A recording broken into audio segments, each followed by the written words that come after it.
Mathematics L2 এবং L4 থেকে যে কোশ্চেন দুইটা আসবে সেটা নিয়ে আপনাদের সমস্যা হওয়ার কথা না।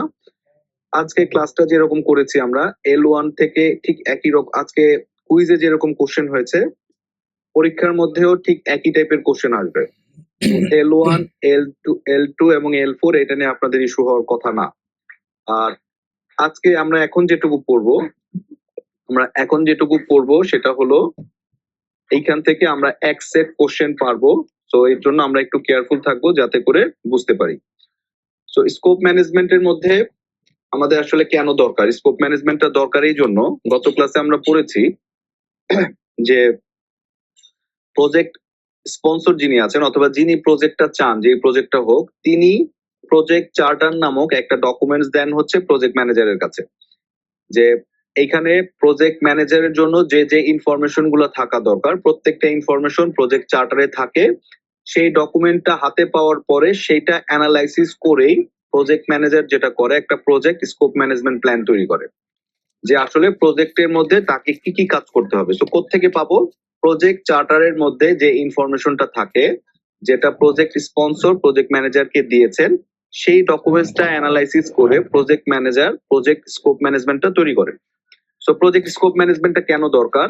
দরকার হলো, ধরেন আপনি যদি এক্সাক্ট জানেন যে আপনাকে ঠিক কোন কাজটা করতে হবে, সেই কাজটা যদি জানা থাকে তাহলে সেটার জন্য কতটুকু বাজেট লাগবে এবং কত দিন সময় লাগবে কাজটুকু করতে সেটা আপনি খুব ক্লিয়ারলি বুঝতে পারবেন। এবং আরেকটা জিনিস যেটা হবে, যখন আমরা কোনো একটা কাজ করতে যাই, কাজ করতে গেলে দেখতে পারবেন যে কাজে ঢুকে যাওয়ার পরে হয়তো রিকোয়ারমেন্ট বাড়ে, যে ঠিক আছে এইটা না, আমাকে এটার সাথে এডিশনাল আরেকটা কাজ করে দেন। তারপর হলো ঠিক আছে, তাহলে এইটা যখন কাজ এডিশনাল কাজ করে দিবেন কিন্তু কস্টিং তো বাড়বে। কিন্তু আমরা দেখা গেল অনেক সময় এরকম বলি, যেহেতু আপনি আমার বাসার ইলেকট্রিক্যাল ওয়্যারিং এর কাজটা করে দিচ্ছেন তাহলে আমার বাসায় যে ফ্যানের লাইনটা আছে সেটাও লাগিয়ে দিয়ে যান, অথবা আমার বাসার একটা মেইন যে মিটারটা আছে একটা নতুন একটা মিটার বসিয়ে দিয়ে যান। তো এই ধরনের কাজগুলো হয়তো ছোটখাটো আমরা বাসা বাড়ির জন্য খুব একটা প্রবলেম পড়বো না, কিন্তু ইন্ডাস্ট্রির যখন কাজ করব, ইন্ডাস্ট্রিতে 3 ফেজ যখন এনার্জি মিটার গুলো বসাবে, একটা এনার্জি মিটারের দাম অনেক বেশি, এবং এনার্জি মিটার গুলো ডিপেন্ড করে হচ্ছে আপনার লোডের উপরে, কত লোডের জন্য আপনি কোন টাইপের এনার্জি মিটার বসাবেন। সো এটা কিন্তু একটা এক্সপেন্সিভ আইটেম এবং অ্যাভেলেবলও না, অর্ডার দিয়ে নিয়ে আসতে হয়।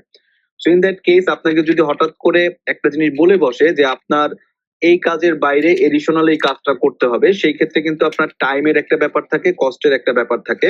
সো অনেক সময় দেখা গেল যে এই এক্সট্রা কাজটুকুর জন্য আপনার প্রজেক্টটা অন টাইম আপনি ডেলিভার করতে পারছেন না। সো দ্যাটস ওয়াই আপনি যখন প্রজেক্ট চার্টার পাবেন, প্রজেক্ট চার্টারটা অ্যানালাইসিস করে একটা স্কোপ ম্যানেজমেন্ট প্ল্যান করবেন যে আসলে ঠিক কোন কাজটা আপনাকে করতে হবে, এই কাজ করতে কতটুকু টাইম লাগবে, কতটুকু বাজেট লাগবে। এর বাইরে যদি কোনো কাজ আপনার ওখানে আসে আপনি ডাইরেক্ট বলে দিবেন যে এটা আমার স্কোপ ম্যানেজমেন্ট অথবা আমার প্রজেক্ট চার্টার অনুযায়ী স্কোপের মধ্যে পড়ছে না, এটা আমি করতে পারছি না।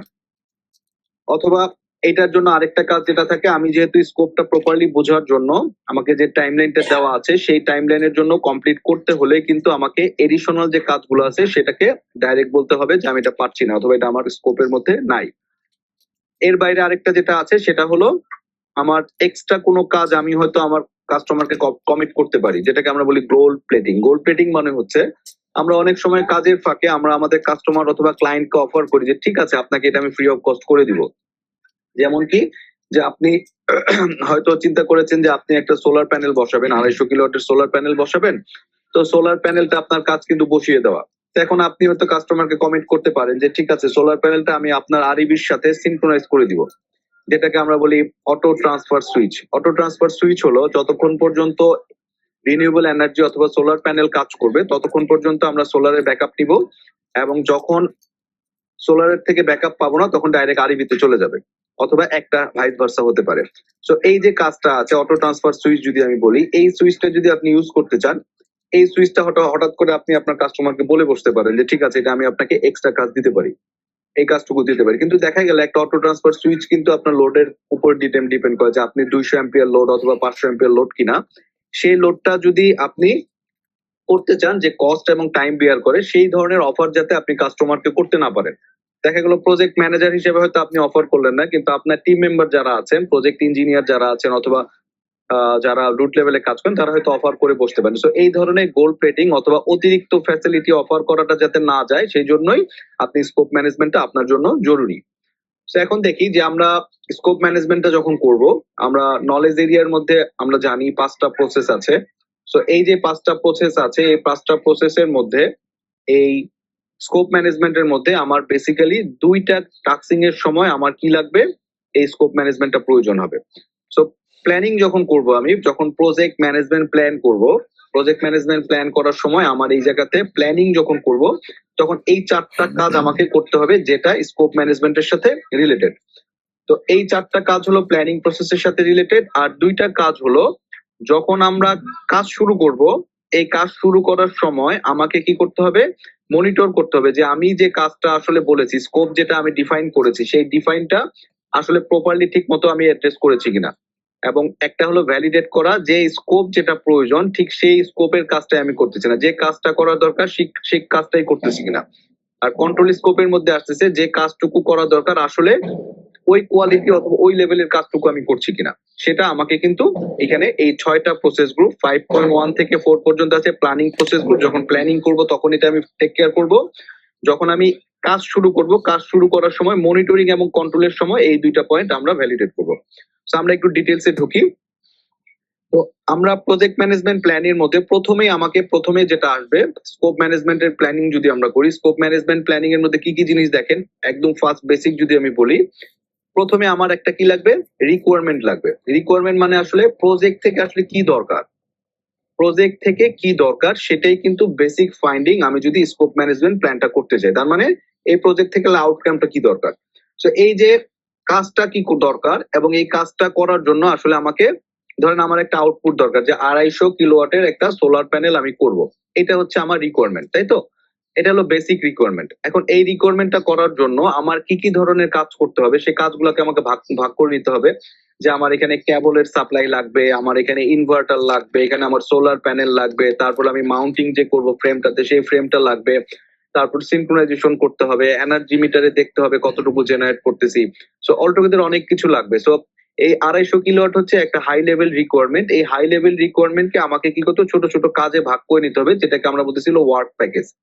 সো এই ওয়ার্ক প্যাকেজটা কিন্তু আমরা এই রিকোয়ারমেন্ট থেকে বের করে নিব যে আসলে কোনটা কতটুকু কাজ করতে হবে।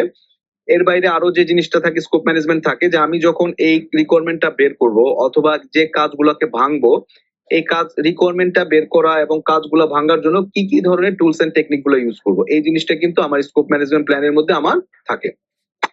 এবং দেখেন যখন আমি স্কোপটাকে ফাইনাল করে ফেললাম এবং এটাকে একটা স্কোপ ফাইন অ্যাপ্রুভ করতে হবে। অ্যাপ্রুভ করতে কিভাবে, ধরেন আপনি প্রজেক্ট চার্টার একটা স্কোপ পেলেন, আপনি একটা প্রজেক্ট ম্যানেজমেন্ট প্ল্যান করলেন, দেখা গেল যে আপনার প্রজেক্ট চার্টারে যেভাবে আছে আপনি নিজের মতো করে আরেকভাবে বুঝলেন। এইটা যাতে না হয় এই জন্য আপনি প্রজেক্ট চার্টার থেকে যে প্রজেক্ট ম্যানেজমেন্ট অথবা স্কোপটা বানালেন সেই স্কোপটাকে একটা স্টেটমেন্টের মাধ্যমে রেডি করতে হবে যে এটা হলো আমার স্কোপ, এবং এটা স্পন্সর অথবা যে আপনাকে চার্টার দিয়েছে তাকে দিয়ে আবার ভ্যালিডেট করাই নিতে হয়, যেটাকে আমরা বলতেছি how to approve the scope. ঠিক আছে, এবং finally how to control scope. Control মানে হচ্ছে সামহাও ধরেন এই স্কোপ কমপ্লিট করলেন, 3 মাস পরে দেখা গেল হঠাৎ করে বন্যা হয়েছে, কোন একটা আপনি প্রজেক্ট করবেন, হঠাৎ করে বন্যা হয়েছে অথবা প্রচন্ড বৃষ্টি, আপনি 10-12 দিন কাজ করতে পারতেছেন না, আপনার ডেডলাইন কিন্তু 10 দিন আপনি মিট করতে পারলেন না। তো এই যে একটা চেঞ্জ হলো, এই চেঞ্জের যে একটা ইম্প্যাক্ট আছে, সেই ইম্প্যাক্টটা আসলে ডেফিনেটলি যে কোনো প্রজেক্টে একটা চেঞ্জ তো আসবেই, সে এই চেঞ্জটার ইম্প্যাক্টটা যাতে প্রপারলি হয় এই জন্য কিভাবে এই চেঞ্জটা কন্ট্রোল করব, এইটাও আমরা এই স্কোপ ম্যানেজমেন্টের মধ্যে ফাইনাল করবো। তার মানে স্কোপ ম্যানেজমেন্ট প্ল্যানের মধ্যে 2টা জিনিস, মানে বেসিক যে জিনিসটা থাকবে, 1 নম্বর হলো আমাকে প্রজেক্ট চার্টার থেকে রিকোয়ারমেন্ট বের করতে হবে যে আসলে বেসিক কি চাই, লাইক 250 কিলোওয়াট সোলার প্যানেল লাগবে, এবং এই 250 কিলোওয়াট সোলার প্যানেল বানানোর জন্য আমার কি কি ধরনের কাজ করতে হবে, যেটাকে আমি বলতেছি ওয়ার্ক প্যাকেজ, যে আসলে ইনভার্টার লাগবে, তারপরে কেবল লাগবে, এই পার্ট গুলো। এবং এই রিকোয়ারমেন্ট গুলো ফাইন্ড আউট করার জন্য আমি আসলে কি কি ধরনের টুলস এন্ড টেকনিক ইউজ করবো, সেই জিনিসগুলো আমাকে আগে ম্যানেজমেন্ট প্ল্যানের মধ্যে ডিফাইন করে নিতে হবে। করার পরে প্রজেক্ট চার্টার এবং এই স্কোপ ম্যানেজমেন্ট প্ল্যানের মধ্যে যাতে কোনো রকম গ্যাপ না থাকে, আপনি যেভাবে বুঝছেন আপনার স্পন্সর যেভাবে চাচ্ছে সেটার মধ্যে যাতে গ্যাপ না হয়, এই জন্য এখানে একটা আপনি যে স্কোপটা তৈরি করবেন সেই স্কোপটা একটা অ্যাপ্রুভ করে নিতে হবে। এবং ইন ফিউচারে যদি স্কোপের কোন রকম চেঞ্জ করতে হয় সেই ক্ষেত্রে কিভাবে আপনি চেঞ্জ করতে পারবেন, কারণ যেহেতু ন্যাচারাল ক্যালামিটির উপর আমাদের হাত নাই, সেক্ষেত্রে অথবা যে কোনো সময় স্পন্সর রিকোয়ারমেন্ট চেঞ্জ হতে পারে, কিভাবে করবো সেটা আমরা এখানে বের করে নিয়ে আসতে পারি। তো এখন দেখি আমরা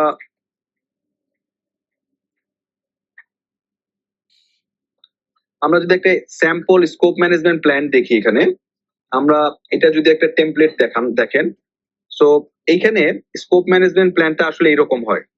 অনেকগুলো টার্ম আপনাদের অপরিচিত থাকবে, বাট আমরা এই কিছুক্ষণের মধ্যে যে জিনিসগুলো দেখবো, দেখার পরে মনে হবে যে না, এই জিনিসগুলো আসলে খুব কমপ্লেক্স কিছু না। জাস্ট টার্ম গুলো একটু মাথায় রাখি যে একটা স্কোপ ম্যানেজমেন্টের মাঝখানে একটা কি থাকে, স্কোপ স্টেটমেন্ট ডেভেলপমেন্ট থাকে। কিভাবে আমরা একটা স্কোপ স্টেটমেন্ট ডেভেলপ করবো, আমরা কিছুক্ষণ পরে দেখছি কিভাবে স্কোপ স্টেটমেন্ট ডেভেলপ করা যায়। একটা ওয়ার্ড ব্রেকডাউন স্ট্রাকচার অথবা ডাব্লিউবিএস স্ট্রাকচার করতে হয়, এবং ডাব্লিউবিএস ডিকশনারিটা কিভাবে বের করতে হয়। তো মোটামুটি এই তিনটা জিনিস যদি আমরা বের করতে পারি, আমরা কিছুক্ষণ পরে দেখছি যে স্কোপ স্টেটমেন্টটা কি, ওয়ার্ড ব্রেকডাউন স্ট্রাকচারটা কি, এবং ওয়ার্ড ব্রেকডাউন স্ট্রাকচার ডিকশনারিটা কি অথবা ডাব্লিউবিএস ডিকশনারিটা কি। এইটা জিনিস থাকলো। এর বাইরে স্কোপ বেসলাইন। স্কোপ বেসলাইন মানে হচ্ছে আপনি ওভারঅল অ্যানালাইসিস করে স্কোপের যে বেসলাইনটা ফাইনাল করলেন, যে স্কোপটা আসলে কি, অ্যাকচুয়াল স্কোপটা কি পেলেন, এই যে রিকোয়ারমেন্ট অ্যানালাইসিস, এই যে টুলস এন্ড টেকনিক ইউজ করলেন, কি পেলেন। তারপরে যদি কোনো রকম চেঞ্জ থাকে, চেঞ্জটা আসলে কিভাবে টেক কেয়ার করবেন। ধরে নেন আপনার যদি কোনো চেঞ্জ আসে, চেঞ্জ আসলে আপনার আসলে অ্যাসেসমেন্ট করতে হবে যে আপনার বাজেট কত বাড়লো, তারপর আপনার ডেলিভারি টাইম কতটুকু বাড়লো, সেই স্কোপ চেঞ্জটা এখানটাতে আপনি লিখে নিলেন যে আসলে কিভাবে আপনি অ্যানালাইসিস গুলো করবেন, এবং ফাইনালি কিভাবে আপনার এই প্রজেক্টটাকে ক্লোজ করবেন। ধরেন আপনি বলে নিচ্ছেন যে আপনি কাজ কমপ্লিট করে দিয়েছেন, কিন্তু আপনার স্পন্সর বললো যে না, কাজ কমপ্লিট হয়নি। তো অনেক সময় দেখা গেল যে কাজ শেষ করে এই ধরনের একটা ঝামেলার সৃষ্টি হয়। দ্যাটস ওয়াই আপনি প্রথমেই স্কোপ ম্যানেজমেন্ট প্ল্যান করবো, এখানে ক্লিয়ার করে নিব যে আসলে আপনি কোন জিনিসটা করলে বলবেন যে কাজটা শেষ হয়েছে। ধরেন 250 কিলোওয়াট সোলার প্যানেল বসালেন, এখন 250 কিলোওয়াট সোলার প্যানেল থেকে আপনি আপনার একটা টলারেন্স আছে +-10% পর্যন্ত আপনি জেনারেশনে টলারেন্স থাকতে পারে, কিন্তু কাস্টমারকে অথবা স্পন্সরকে যখন হ্যান্ড ওভার করলেন, সে বললো না, আমাকে 250 কিলোওয়াট মানে 250 কিলোওয়াটই বোঝাই দিতে হবে, আমি কোন রকম 10% অ্যাকসেপ্টেন্স নিব না। সো এই ধরনের ডেলিভারেবল অ্যাকসেপ্টেন্স গুলো আপনার এখানে ক্লিয়ার করে নিতে হবে, যাতে পরবর্তীতে কোনো রকম কমপ্লেক্সিটি ক্রিয়েট না হয়। ঠিক আছে। সো এটা একটা স্কোপ ম্যানেজমেন্ট প্ল্যান। আমরা যে পয়েন্ট গুলো আছে সেই পয়েন্ট গুলো একটু পরে আরো ডিটেলসে ক্লিয়ার হলে হয়তো আবার এই পেজটাতে আমরা আবার আসবো। সো এখন দেখেন, এখানে দেখেন আমাদের স্কোপ ম্যানেজমেন্টের প্ল্যানের মধ্যে একটা মেজর পার্ট হলো আমার রিকোয়ারমেন্ট অ্যানালাইসিস। তো রিকোয়ারমেন্টটা আমরা আসলে কিভাবে পেতে পারি, কারণ রিকোয়ারমেন্ট থেকেই কিন্তু আমার মেইন কাজগুলো শুরু হয়। সো রিকোয়ারমেন্ট এটার জন্য আমার একটা রিকোয়ারমেন্ট ম্যানেজমেন্ট প্ল্যান লাগে, যে আসলে কিভাবে প্রজেক্ট চার্টার থেকে আমি রিকোয়ারমেন্ট গুলো নিয়ে আসবো, এবং এই রিকোয়ারমেন্টের উপর বেস করে কিভাবে স্কোপ ম্যানেজমেন্ট প্ল্যানটা করবো। সো রিকোয়ারমেন্ট ম্যানেজমেন্টের মধ্যে ফার্স্ট পার্ট যেটা থাকে, যে কিভাবে আমি আমার রিকোয়ারমেন্ট গুলো কালেক্ট করবো, কোত্থেকে, প্রজেক্ট চার্টারের মাধ্যমে। তারপরে এই রিকোয়ারমেন্ট গুলো কিভাবে আমি অ্যানালাইসিস করব। ধরেন আপনার এখানে 10 ধরনের রিকোয়ারমেন্ট আছে, এই 10 ধরনের রিকোয়ারমেন্টের মধ্যে আবার আমি অ্যানালাইসিস করে দেখবো যে আসলে কোন ক্যাটাগরি রিকোয়ারমেন্ট। এরপর আবার প্রায়োরিটাইজ করবো যে আসলে কোনটা আপনার এখনই লাগবে, অবশ্যই করতেই হবে, এই রিকোয়ারমেন্ট গুলা কি কি। তারপরে এই রিকোয়ারমেন্ট গুলোকে কিভাবে আমি ডকুমেন্টেশন করব, কিভাবে এই রিকোয়ারমেন্ট গুলোকে যদি চেঞ্জ করতে হয় কিভাবে করব, এবং কিভাবে এই রিকোয়ারমেন্ট গুলোকে টেস্ট করব। সো ওভারঅল রিকোয়ারমেন্ট ম্যানেজমেন্টের প্ল্যানের মধ্যে আমার কি থাকে, কিভাবে আমি রিকোয়ারমেন্ট গুলো কালেক্ট করব, কিভাবে এই রিকোয়ারমেন্ট গুলো অ্যানালাইসিস করব, কিভাবে এই রিকোয়ারমেন্ট গুলোকে আমি প্রায়োরিটাইজ করব। প্রায়োরিটাইজ মানে হচ্ছে কোনটা আগে করব কোনটা পরে করব। ধরেন আমরা যদি একটা সিম্পল জিনিস চিন্তা করি, যে আপনি আপনার এখানে 10 ধরনের রিকোয়ারমেন্ট দিয়েছেন, 10 ধরনের রিকোয়ারমেন্টের মধ্যে কোনটা আপনার ইমিডিয়েট লাগবে, এই রিকোয়ারমেন্টটা আপনি কোনোভাবে মিস করার সুযোগ নাই, এটা আপনাকে এখনই করতে হবে। আবার কিছু রিকোয়ারমেন্ট আছে যে আপনি হয়তো প্রজেক্টের শেষের দিকে হয়তো এরকম রিকোয়ারমেন্টটা ফুলফিল করতে পারেন। সো এই জন্য আমাকে কি করতে হবে, অ্যানালাইসিস করে এটাকে একটা প্রায়োরিটি করতে হবে, করার পরে ডকুমেন্টেশন করব। সো এই ডকুমেন্টেশন গুলো কি, যে কিভাবে আমরা ডকুমেন্টেশনটা একটু পরে দেখাচ্ছি। সো আমরা এইখানে এই রিকোয়ারমেন্ট গুলোর জন্য আমরা একটা ডামি টেমপ্লেট ফলো করি।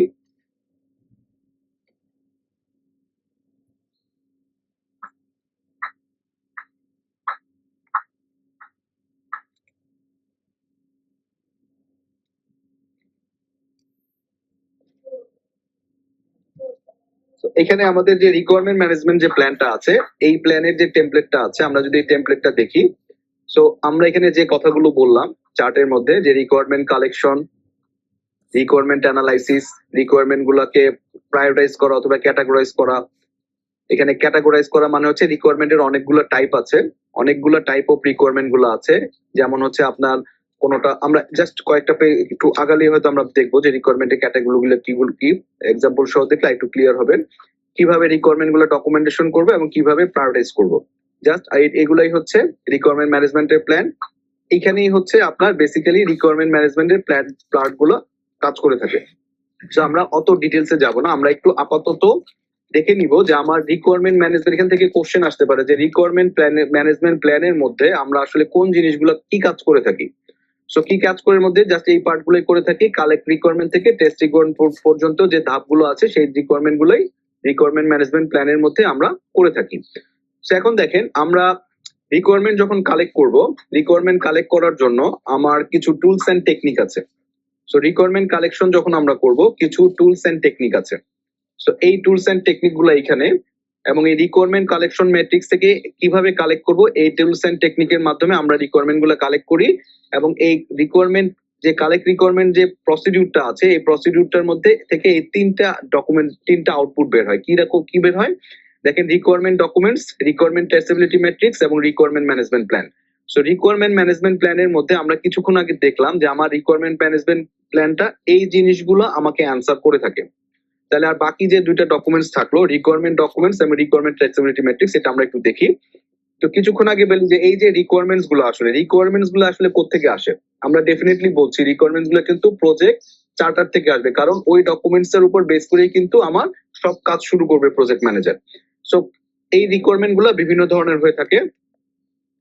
সো এই রিকোয়ারমেন্টের মধ্যে একটা থাকে হলো বিজনেস রিকোয়ারমেন্ট, যে আসলে আমরা যে ফিজিবিলিটি অ্যানালাইসিস করেছি, ধরে নিচ্ছি 250 কিলোওয়াট একটা সোলার প্যানেল বসালে আমাদের কি হবে, প্রতি বছর 60,000 টাকা বিদ্যুৎ সাশ্রয় হবে। তাহলে 10 বছরে কত হবে, যদি 10 বছর সোলার প্যানেল লাইফ হয় দেখা গেল 6 লক্ষ টাকা আমার এই 10 বছরে সোলার প্যানেল বসানোর কারণে সেভ হচ্ছে।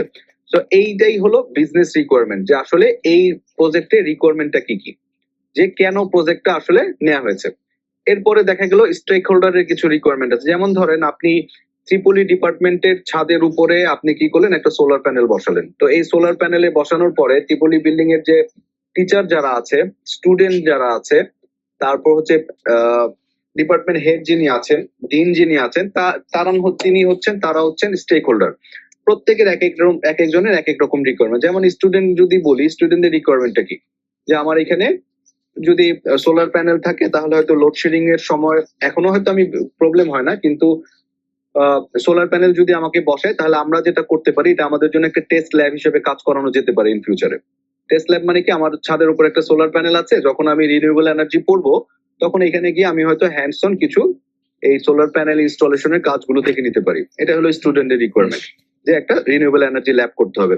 টিচারদের রিকোয়ারমেন্ট হলো, টিচাররা বলতে পারে এরকম যে ঠিক আছে আমরা এই জায়গাটার মধ্যে কিছু এক্সপেরিমেন্ট করতে পারি। যেমন হয়তো আমরা সোলার প্যানেল যেগুলো আছে পাশে ছোট একটা ল্যাব করে নিলাম, কিন্তু ল্যাবের পাশে আমরা চেক করে দেখবো যে পলিক্রিস্টালাইন, মনোক্রিস্টালাইন অথবা বাইক্রিস্টালাইন যে সোলার প্যানেল যেগুলো আছে সেই প্যানেলগুলো আমরা ইন্ডিভিজুয়ালি প্রত্যেকের এফিসিয়েন্সি লেভেল কেমন সেটা আমরা হয়তো দেখে নিতে পারি। এটা তো টিচারের রিকোয়ারমেন্ট হতে পারে। ইউনিভার্সিটির যদি বলি, ইউনিভার্সিটির রিকোয়ারমেন্ট হলো আমার এখানে বিজনেস রিকোয়ারমেন্ট যদি বলি, ইউনিভার্সিটির রিকোয়ারমেন্টে কিন্তু বিজনেস রিকোয়ারমেন্ট, যে আমার এখান থেকে কত টাকার বিদ্যুৎ সাশ্রয়ী হচ্ছে। তারপরে দেখেন ট্রানজিশন এন্ড রেডিনেস রিকোয়ারমেন্ট, যেমন ধরেন আপনি সোলার প্যানেলটা বসাই ফেললেন, বসানোর পরে এই সোলার প্যানেলটা কে বুঝে নিবে, কিভাবে বুঝে নিবে। যেমন ধরেন আপনি একটা সোলার প্যানেল বসানোর পরে যদি বসান 250 kilowatt solar panel Tripoli building এর উপরে বসাবেন, এটার মেইনটেনেন্স কে করবে অথবা রেগুলার টেক কেয়ার করবে, জেনারেশনটা কে করবে, এটা তো ডিপার্টমেন্ট করছে না, ট্রিপলি ডিপার্টমেন্ট করছে না, ট্রিপলি স্টুডেন্টরাও করছে না, এটা ডেফিনেটলি ইউনিভার্সিটি ইঞ্জিনিয়ারিং ডিপার্টমেন্ট করবে। সো ইঞ্জিনিয়ারিং ডিপার্টমেন্ট যখন করবে তখন তাদেরকে কিন্তু ট্রেনিং দিতে হবে কিভাবে মেইনটেনেন্স করতে হবে, কিভাবে এটাকে অপারেশন করতে হবে, কিভাবে বিদ্যুৎ জেনারেশন কনসিডার করতে হবে, কখন এটাকে ট্রাবল শুটিং যখন করতে হয় কিভাবে ট্রাবল শুটিং করা লাগবে। এই কাজগুলো কিন্তু এটা রিকোয়ারমেন্টের মধ্যে আসবে, যে কি কি ধরনের স্টেটের অথবা কি কি ধরনের ট্রেনিং লাগবে, তারপর হচ্ছে মেইনটেনেন্স এর জন্য কি ধরনের ট্রেনিং লাগবে, স্পেয়ার পার্টস কোথায় পাবে, এই জিনিসগুলো ফাইন্ড আউট করে দিতে হবে। তারপর হচ্ছে কোয়ালিটি। কোয়ালিটি মানে হচ্ছে ধরেন আপনি এখান থেকে রিকোয়ারমেন্ট আসতে পারে যে আপনি 250 কিলোওয়াটের যে জেনারেটরটা সাবস্টেশনটা অথবা সোলার প্যানেলের কথা বলছেন, যে 250 কিলোওয়াট কি আসলে 250 কিলোওয়াট জেনারেট করতে পারতেছে, অথবা আপনি যে সোলার প্যানেলটা বলতেছেন যে আপনার এটা হলো বাইফেশিয়াল সোলার প্যানেল, এটার এফিসিয়েন্সি 25% এর মতো, তা আসলে এই জেনারেটর এই সোলার প্যানেলগুলো 25% এফিসিয়েন্সি দিতে পারছে কিনা সেটা চেক করাটাই হলো এই কোয়ালিটি রিকোয়ারমেন্টের মধ্যে। এর বাইরে আবার প্রজেক্টের যে রিকোয়ারমেন্ট গুলো আছে, প্রজেক্টের রিকোয়ারমেন্ট গুলো হচ্ছে ধরে নেন প্রজেক্টে আমরা কি করছি, প্রজেক্টে আমরা অনেক ধরনের টাইমলাইন দিচ্ছি। টাইমলাইন মানে হচ্ছে ধরে নেন আমি বলে দিচ্ছি এই প্রজেক্টটা 1 মান্থের মধ্যে প্রজেক্টটা ক্লোজ করতে হবে, এই 1 মান্থের মধ্যে প্রজেক্টটা করতে হবে। তারপরে হলো এই প্রজেক্টটা যে করবে তাকে অবশ্যই পিএমপি সার্টিফাইড প্রজেক্ট ইঞ্জিনিয়ার হইতে হবে অথবা প্রজেক্ট ম্যানেজার হইতে হবে, আদারওয়াইজ এই প্রজেক্টটা সে করতে পারবে না। তারপরে এমন হতে পারে সে অবশ্যই যে প্রজেক্টের যে কাজগুলো করবে সেটা অবশ্যই সরকারি যে রেগুলেশন গুলো আছে, যেটাকে আমরা বলি GRA, government and regulatory affairs, এগুলো মেনটেন করে আপনাকে কাজগুলো করতে হবে। সো এই রিকোয়ারমেন্ট গুলো সবগুলো কিন্তু ফাইন্ড আউট করে নিয়ে আসতে হবে রিকোয়ারমেন্ট ম্যানেজমেন্টের মধ্যে। এর বাইরে যেটা আছে ফাংশনাল এবং নন ফাংশনাল রিকোয়ারমেন্ট। তো ফাংশনাল রিকোয়ারমেন্টের মধ্যে কি আসে দেখেন, ফাংশনাল রিকোয়ারমেন্টের মধ্যে আসতেছে যে আসলে আমার যে পারপাসটা সার্ভ করার কথা, আমার বেসিক্যালি সোলার প্যানেল থেকে আমি কি জেনারেট করতে চাই, একটা একটা রেজাল্ট চাইতো, তাই না, যেখান থেকে আমার এই সোলার প্যানেলটা পেতে হবে। সো এইটাই হলো এটার ফাংশনাল রিকোয়ারমেন্ট, যে আমি আসলে এইটা থেকে আসলে এটার কাজটা কি, একটা সোলার প্যানেল বসাবো, একটা সাবস্টেশন বসাবো, এটার কাজটা কি, সেটা হয়তো জেনারেট করবে, তাই তো। অথবা আমাকে সোলার প্যানেল যদি বলেন একটা সোলার জেনারেট এনার্জি জেনারেট করবে, সাবস্টেশন যদি বলেন এটার কাজ হলো স্টেপ ডাউন করা। আপনি যদি কোনো প্রোডাক্ট তৈরি করতে চান, ধরেন একটা প্রোডাক্ট ডিজাইন করতে চান, সেই প্রোডাক্ট ডিজাইন থেকে আসলে কি চান, প্রোডাক্ট ডিজাইন, ধরেন একটা সিলিং ফ্যান ডিজাইন করতে চান, তাহলে সিলিং ফ্যানের মেইন কাজটা কি, বাতাস দেওয়া। এখন ধরেন আপনি এমন একটা সিলিং প্যানেল জেনারেট করলেন যেটা বাতাসই দিচ্ছে না, সেটা তো আসলে রিকোয়ারমেন্টের মধ্যে আসবে না। সো দ্যাটস ওয়াই এটাকে আপনাকে ফাইন্ড আউট করতে হবে যে আপনি যে প্রোডাক্টটা ডিজাইন করতে চান এটা ফাংশনাল রিকোয়ারমেন্টটা কি। নন ফাংশনাল রিকোয়ারমেন্ট হলো, ধরেন আপনি একটা সোলার প্যানেল যখন বসাবেন, সোলার প্যানেল যদি আপনি একটা সিলিং ফ্যানের ডিজাইন করতে চান, সিলিং ফ্যান ডিজাইনের কাজ কি, ফাংশনাল রিকোয়ারমেন্ট হলো বাতাস দিব, কাজ শেষ। কিন্তু নন ফাংশনাল রিকোয়ারমেন্টের মধ্যে আসে যে বাতাসটা যে দিবে, এই বাতাসটাকে অবশ্যই 5 স্টার এনার্জি রেটিং সহকারে ফ্যান হইতে হবে। 5 স্টার মানে হচ্ছে সবচাইতে লো এনার্জি কনজাম্পশন হবে। যেমন ধরেন বাজারে যে প্রচলিত ফ্যান গুলো আছে সেটা 65 থেকে 70 ওয়াট পর্যন্ত এনার্জি কনজাম্পশন করে। বাট এখন দেখবেন রিসেন্টলি কিছু ফ্যান বের হয়েছে 5 স্টার পর্যন্ত, বিএলডিসি ফ্যান। সো যেটাকে আমরা বলি বিএলডিসি ফ্যানে কিন্তু আপনার 35 ওয়াট এনার্জি কনজাম্পশন করতেছে। তো 35 ওয়াট যদি আপনার এনার্জি কনজাম্পশন করে দেখেন, তাহলে কিন্তু এইটা কিন্তু বাতাসের সাথে কোনোভাবে রিলেটেড না, কিন্তু এটা কিন্তু একটা সিস্টেম যেটার কারণে আপনি কি করতেছেন, এনার্জি সেভিং করতেছেন। তো এইটাকেই বলতেছে হলো নন ফাংশনাল রিকোয়ারমেন্ট, যে আপনার পারপাস যেটা সার্ভ করা দরকার সেটা যদি করে সেটা হলো ফাংশনাল রিকোয়ারমেন্ট। এর বাইরে আপনি এনভায়রনমেন্ট রিলেটেড অথবা গভর্নমেন্ট অথবা রেগুলেটরি অ্যাফেয়ার্স রিলেটেড যদি কোনো রিকোয়ারমেন্ট ফিল আপ করেন, যেটা এই প্রোডাক্টটা করতে হলে আপনাকে করতে হবে। যেমন ধরেন আপনি যদি হ্যাজার্ডাস কোনো ম্যাটেরিয়াল করেন, সেক্ষেত্রে আপনাকে অবশ্যই কি করতে হবে, একটা রিসাইকেল প্ল্যান করতে হবে, অথবা আপনাকে রিসাইকেলে রিইউজ করতে হবে, যে আপনি হয়তো রিওয়ার্ক করতে হইতে পারে, এই জিনিসটা আপনি ডাইরেক্ট হয়তো এনভায়রনমেন্টে ডিসপোজ করতে পারবেন না। তো এই ধরনের রিকোয়ারমেন্ট গুলো আপনাকে নিয়ে আসতে হবে। সো আমাদের এইখান থেকে পরীক্ষার মধ্যে যেটা আসতে পারে সেটা হলো যে আমরা কি কি ধরনের রিকোয়ারমেন্ট আমাদের আসতে পারে, স্কোপ ম্যানেজমেন্টে যখন আমরা রিকোয়ারমেন্ট অ্যানালাইসিস করব, কি কি ধরনের রিকোয়ারমেন্ট আমাদের এখানে আসতে পারে। হয়তো আমরা একটা সিনারিও দিয়ে দিতে পারি, একটা সিনারি দিয়ে বলতে পারি এই জায়গা থেকে আসলে কি কি ধরনের রিকোয়ারমেন্ট আপনার জেনারেট করতে হইতে পারে, অথবা কি কি টাইপের রিকোয়ারমেন্ট থাকতে পারে। সেক্ষেত্রে আপনারা এখানে আমাদের যতগুলো রিকোয়ারমেন্ট গুলো আছে সেই রিকোয়ারমেন্ট গুলো আপনারা হয়তো এক্সপ্লেন করে দিতে পারেন।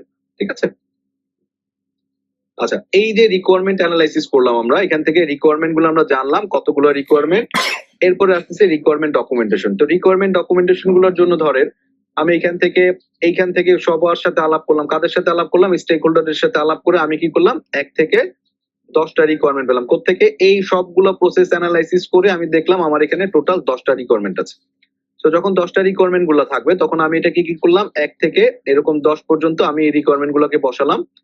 এই রিকোয়ারমেন্ট গুলা কি, এই রিকোয়ারমেন্টটা আসলে কি জিনিস, সেই রিকোয়ারমেন্টটা আমি বললাম। ধরে নিলাম যে আমি একটা সিলিং ফ্যান বানাতে চাই, প্রজেক্ট নিয়ে কাজ করছি। তো আমার যে সিলিং ফ্যানের রিকোয়ারমেন্ট হলো এটার বাতাসটা 300 মিটার কিউব পার আওয়ারে থাকতে হবে।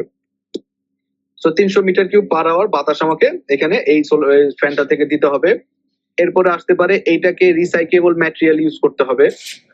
এটা থেকে আপনার রিকোয়ারমেন্ট আসতে পারে এটা 5 স্টার রেটিং পর্যন্ত হতে হবে। এরকম আরো অনেক রিকোয়ারমেন্ট আমাদের ক্যাটাগরিজ চলে আসলো।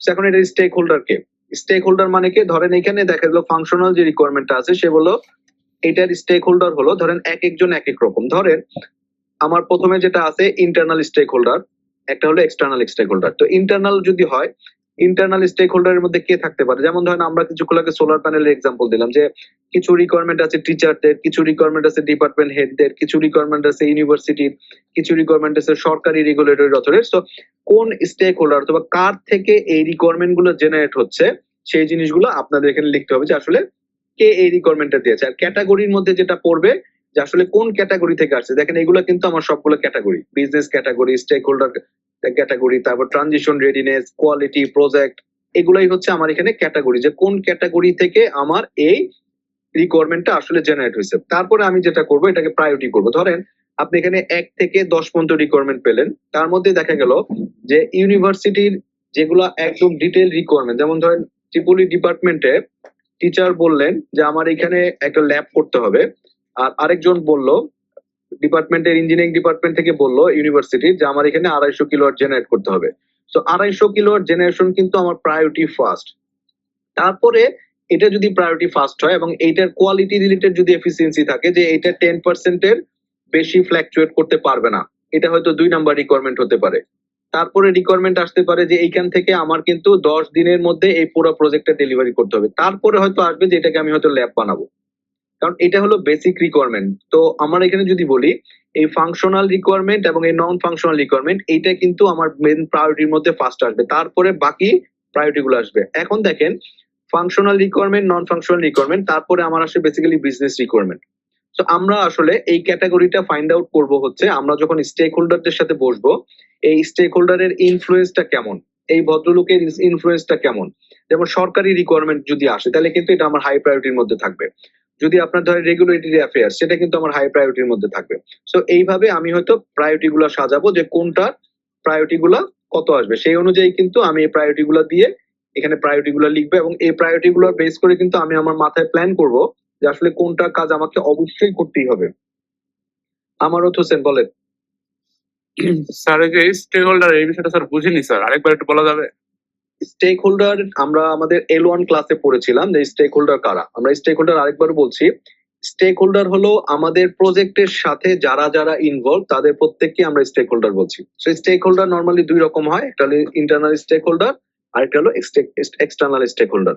সো ইন্টারনাল স্টেক হোল্ডারের মধ্যে কারা থাকে, ইন্টারনাল স্টেক হোল্ডারের মধ্যে যারা থাকে, ধরেন আপনি আপনার ইউনিভার্সিটির মধ্যে একটা প্রজেক্ট করছেন, তাহলে এই ইউনিভার্সিটির মধ্যে আপনার যে প্রজেক্ট টিম মেম্বার যারা থাকবে, যে প্রজেক্টটার সাথে ডাইরেক্টলি ইনভলভ, তারা হলো ইন্টারনাল কাস্টমার অথবা ইন্টারনাল স্টেক হোল্ডার।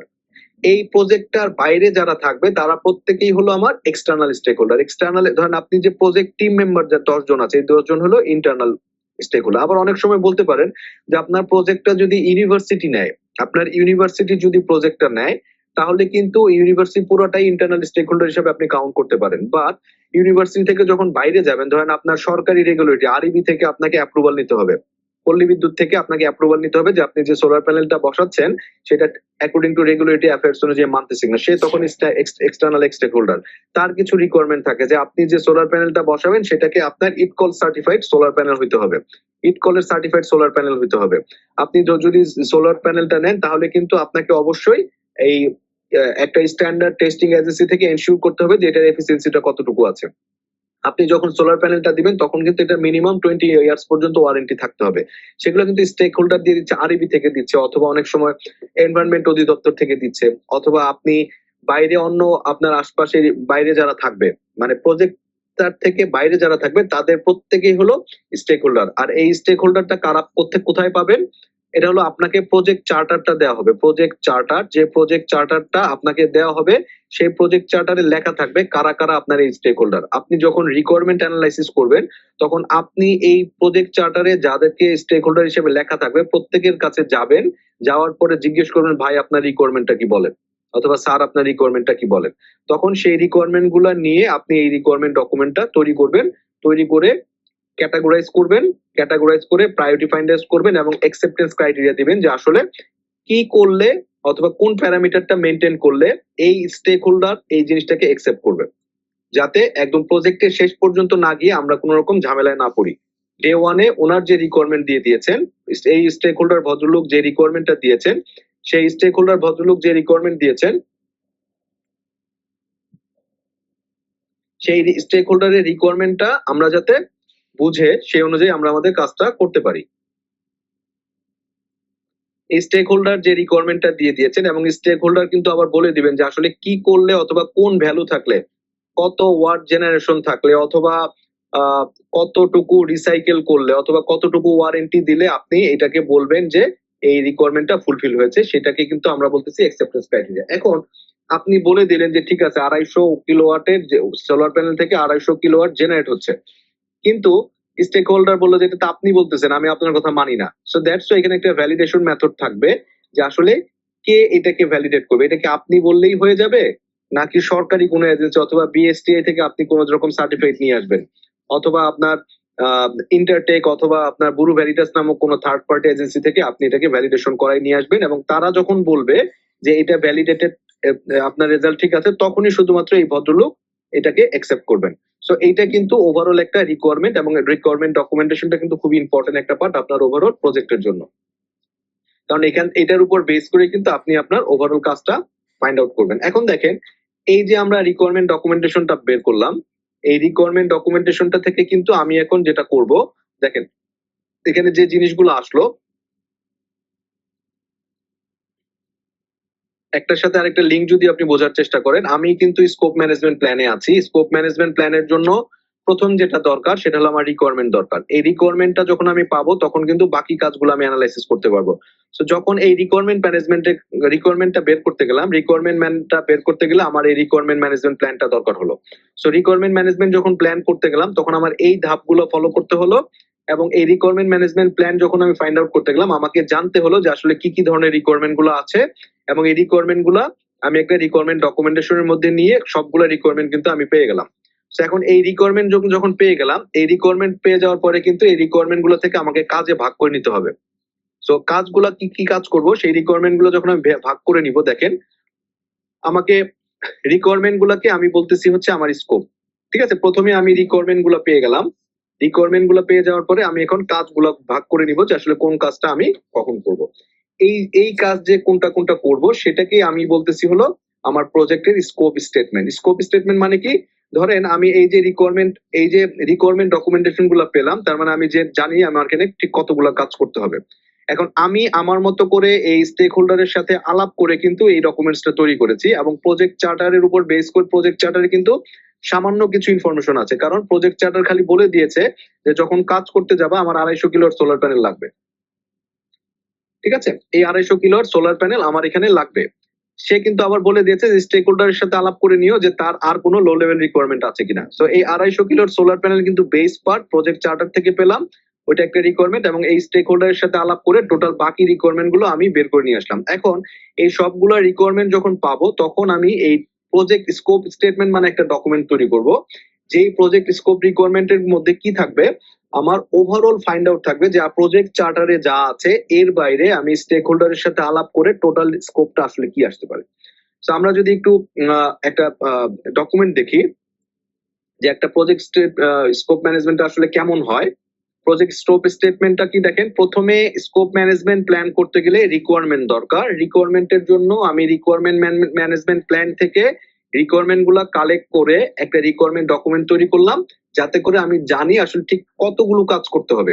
এই কাজগুলো করলাম, এটা কিন্তু আমি বের করে নিয়ে আসছি প্রজেক্ট চার্টারের মাধ্যম থেকে স্টেক হোল্ডারের সাথে আলাপ করে। এখন প্রজেক্ট স্কোপ স্টেটমেন্ট হলো সেই ডকুমেন্টটা, যে ডকুমেন্টটা বলবে যে আসলে আমি যে কাজটুকু বের করে নিয়ে আসছি সেই কাজগুলো ঠিক আছে কিনা।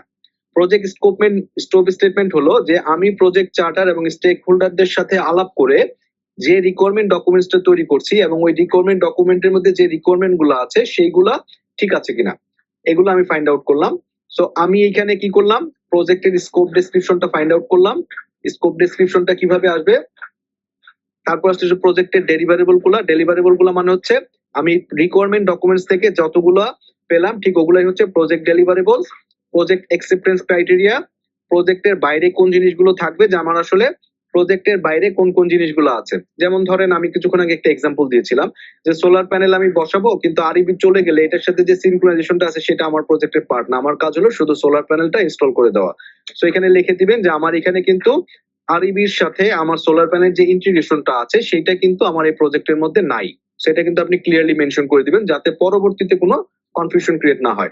প্রজেক্টের কনস্ট্রেন্ট গুলা কি আছে, প্রজেক্টের কনস্ট্রেন্টের মধ্যে ধরেন আমাদের 3টা কনস্ট্রেন্ট আছে, অথবা ধরেন আমাদের যে টাইম, স্কোপ এবং হচ্ছে বাজেট, তাই না। এখানের মধ্যে আমরা এখানে বলে দিব যে আসলে আমার যদি কোনটা হলো ক্রিটিক্যাল কনস্ট্রেন্ট। ধরেন আমাকে বলে দেওয়া আছে ভাই তোমার বাজেট নিয়ে কোনো সমস্যা নেই, কিন্তু আমার টাইম কিন্তু 15 দিনেই করতে হবে।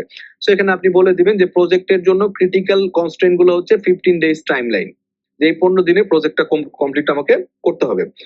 প্রজেক্টের অ্যাজাম্পশন গুলা কি আছে, প্রজেক্টের অ্যাজাম্পশন গুলা লিখে দিবেন যে প্রজেক্টের অ্যাজাম্পশন যে আমি 15 ডেজ, এই টাইমটা যে 15 ডেজ এর মধ্যে প্রজেক্টটা আমি ক্লোজ করতে চাই, তাহলে 15 ডেজ এর মধ্যে ধরে নিচ্ছি কোনো রকম বৃষ্টি বাদল আসবে না, কোনো রকম হরতাল হবে না, কোনো রকম রাজনৈতিক প্রবলেম হবে না, আপনি যে সোলার প্যানেলটা যদি বাইরে থেকে ইম্পোর্ট করে নিয়ে আসেন তো সেখানে কোনো রকম ঝামেলা হবে না।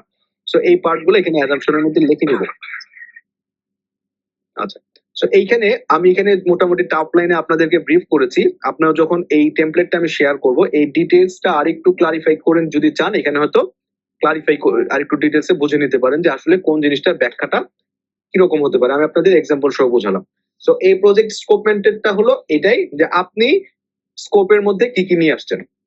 সো এখানে প্রজেক্ট স্কোপমেন্টের মধ্যে যেমন আমরা যেগুলো দেখলাম, এখানে কিন্তু মোটামুটি সবগুলোই আছে যা যা আমরা চিন্তা করছিলাম, যে objective, requirement, deliverable, criteria, constrain, assumption. তো মোটামুটি এই পার্টগুলো নিয়ে আমাদের স্কোপ স্টেটমেন্টটা তৈরি হয়। এরপরে দেখেন আমরা যে কাজগুলো করলাম, এই কাজগুলোকে ছোট ছোট টুকরা করে ভাগ করতে হবে। আমরা একটা এক্সাম্পল দিয়েছিলাম যে আমরা যদি ট্রিপলি ডে করতে চাই, ট্রিপলি ডে করতে গেলে আসলে ফুড নিয়ে কাজ করতে হয়, ট্রান্সপোর্ট নিয়ে কাজ করতে হয়। তো এইরকম আপনি যখন একটা সোলার প্যানেল বসাবেন, সোলার প্যানেল বসানোর জন্য আপনি যে রিকোয়ারমেন্ট গুলো এখান থেকে আমরা পেয়ে গেলাম, রিকোয়ারমেন্ট গুলোর থেকে প্রজেক্ট স্কোপ স্টেটমেন্ট থেকে আমি পেয়ে গেলাম যে আসলে কোন কোন কাজগুলো আমি এখানে করতে চাই। এখন এই কাজগুলো যখন আমি করব, কাজগুলো করতে হলে কিন্তু আমাকে ভাঙতে হবে কাজগুলোকে, প্রত্যেকটা কাজকে আমাকে ভাঙতে হবে। এই এই কাজগুলোকে জন্য আমাকে একটা ওয়ার্ক ব্রেকডাউন স্ট্রাকচার বানাতে হয়। সো ওয়ার্ক ব্রেকডাউন স্ট্রাকচারটাকে বানাতে হয় কিভাবে দেখেন, ওয়ার্ক ব্রেকডাউন স্ট্রাকচারটা হলো এইরকম একটা স্ট্রাকচার, যেটাকে হলো ধরেন আমরা যদি এখানে 250 কিলোর সোলার প্যানেল বসাতে চাই, তাহলে আমার এখানে 250 কিলোর ধরেন সোলার প্যানেল বসালাম, এটা হলো আমার প্রজেক্ট নেম। তাহলে এইটা থেকে এটাকে আমি ভাঙবো, ভাঙার পরে আমি এখানে যেটা করতে পারি, আমি এখানে বলে নিব যে এখানে আমার ইলেকট্রিক্যাল পার্ট আছে, এটা হলো আমার ইলেকট্রিক্যাল পার্ট, এই প্রজেক্টে সিভিল পার্ট আছে, সিভিল পার্ট আছে। সো ইলেকট্রিক্যাল পার্ট এবং সিভিল পার্ট দুটা মেজর পার্টে ভাগ করে নিলাম। এখন ইলেকট্রিক্যাল পার্টের মধ্যে দুইটা পার্ট আমি ভাগ করে নিলাম, একটা হলো সোলার, আরেকটা হলো ইনভার্টার। তো এই দুইটাকে আমি ভাগ করে নিলাম। এখন সোলার এবং ইনভার্টারে ভাগ করে নিলাম, এবং সোলার যখন ভাগ করে নিলাম তখন এইখান থেকে দেখেন আমি এটাকে ভাগ করে নিতে পারবো যে আসলে সোলারের যে কাজটা করতে চাই, সোলারের জন্য কি কি আছে। তো সোলারের জন্য কি কি থাকবে, সোলার প্যানেল ইটসেলফ থাকবে, তাহলে এই সোলার প্যানেল কিনতে হবে আমাকে, তারপর হলো ক্যাবলিংটা কিনতে হবে, ধরে নিচ্ছি আমি এখানে, তারপর হচ্ছে মাউন্টেন স্ট্রাকচার গুলো কিনতে হবে। আর এখানে আমি কি করলাম যে ইনভার্টারটা কিনবো, ইনভার্টার কেনার জন্য ইনভার্টারের জন্য কোন রকম কানেক্টিং কেবল লাগবে কিনা অথবা কিভাবে কানেকশন করব। সো ওভারঅল এইভাবে ভাগ করে দেখা গেল যে এই জায়গা পর্যন্ত আসলে মানে কিন্তু আমি দেখেন মেজর যে কাজটা আছে, এখানে আমি বললাম 250 কিলো সোলার প্যানেল কিনবো, বাস বসাবো। এখান থেকে দুইটা কাজ আছে, একটা হলো ইলেকট্রিক্যালের পার্ট, একটা হলো সিভিলের পার্ট, কারণ স্ট্রাকচারের কাজ করতে হবে। তো ইলেকট্রিক্যাল পার্টটাকে যদি ভাগ করি, ইলেকট্রিক্যাল পার্টে মেজর পার্ট হলো সোলার ইনস্টলেশন, সোলার প্যানেল, আর একটা হলো ইনভার্টার। এখন সোলার প্যানেল ইনস্টলেশনের জন্য আমি এখানে কি করলাম, সোলার প্যানেল কিনলাম, কেবল কিনলাম, অথবা ব্রেকার ট্রেকার যা আছে সবগুলো এই পার্টের মধ্যে নিয়ে আসলাম। আর আর ইনভার্টারের জন্য আমি কি করলাম, ইনভার্টার যেটা কিনবো, ইনভার্টারের জন্য যা যা লাগবে সবগুলো আমি এটার মধ্যে নিয়ে আসলাম। সেম একইভাবে সিভিলের মধ্যে আমি কি করলাম, এখানে মাউন্টিং স্ট্রাকচারটা নিয়ে আসলাম। মাউন্টিং স্ট্রাকচার মানে কি, যেটার উপর আমি বসাবো। এই মাউন্টিং স্ট্রাকচারের মধ্যে কি কি লাগবে, আমি অ্যাঙ্গেল বার লাগতে পারে আমাকে মাউন্টিং স্ট্রাকচার বানানোর জন্য, আমাকে ওয়েল্ডিং করে নিয়ে আসতে হবে যদি আমি নিজে করি, অথবা যদি এরকম হয় বোল্টিং করা লাগবে। তারপরে আপনি যে বিল্ডিং এর উপরে যেটা বসাবেন সেখানে আপনার ছিদ্র করতে হবে, ছিদ্র করে কিন্তু এই বোর্ড গুলো বসাতে হবে, একটা হলো নাট বোর্ড কিনতে হবে, আবার এই বোল্টিং করে বসাতে হবে।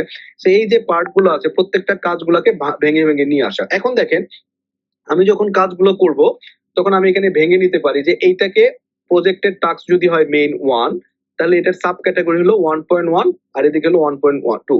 এটাকে আমি বলতেছি কন্ট্রোল অ্যাকাউন্ট, এটাকে বলতেছি হলো কন্ট্রোল অ্যাকাউন্ট। সো 1.1 এবং 2.1। সো এখন দেখেন 1.1 2.1 এটাকে আমি বলে দিচ্ছি কি মেজর ক্যাটাগরি ওয়াইজ ভাগ করে নিলাম। এরপরে আবার ভাগ করে নিলাম হচ্ছে সোলার এবং এটা অনুযায়ী, এটাকে আবার বললাম 1.1 এর সাব পার্ট 1.2 1.3। আর এটাকে যেহেতু মাউন্টিং স্ট্রাকচারে কাজ করবে, এটা 2.1 থেকে 2.22 তে নিয়ে আসলাম। এবং 1.2 থেকে দেখেন এটাকে ভেঙে 1.2.1 1.2.2 তে নিয়ে আসলাম। সো 1.2.1 1.2.2 এই দুইটাকে ভাগ করে নিয়ে আসলাম। কতক্ষণ পর্যন্ত ভাঙবো, এখানে দেখেন খুব সুন্দরভাবে আমরা একটা এক্সাম্পল দিয়েছি, ততক্ষণ পর্যন্ত ভাঙবো সেটাকেই আমি ওয়ার্ক প্যাকেজ বলবো। প্রত্যেকটার মধ্যে থেকে আলাদা নাম, এটাকে বলতেছি ওয়ার্ক প্যাকেজ, এটাকে বলতেছি প্ল্যানিং প্যাকেজ, এটা হলো কন্ট্রোল অ্যাকাউন্ট। তো এই কন্ট্রোল অ্যাকাউন্টের কাজটা কি, এইটাকে হলো মেজর ক্যাটাগরি ভাগ করে নিয়ে আসা। এই মেজর ক্যাটাগরি থেকে একদম স্পেসিফিক ক্যাটাগরি ভাগ করে নিয়ে আসা। যেমন এটাকে বলতেছি মেজর ক্যাটাগরি, এখানে স্পেসিফিক ক্যাটাগরি, আর এখানে আসবে স্পেসিফিক টাস্ক এবং স্পেসিফিক কস্ট। সো এখানে যদি আমি ভাগ করে নিয়ে আসি, দেখেন আমার একটা প্রজেক্টে 250 কিলোওয়াট সোলার প্যানেল লাগবে। এখানে আমি ধরে নিলাম এখানে ইলেকট্রিক্যাল পার্টের জন্য আমি এখানে 80% কস্ট বিয়ার করব, আর 20% কস্ট বিয়ার করব হচ্ছে আমি সিভিলের জন্য।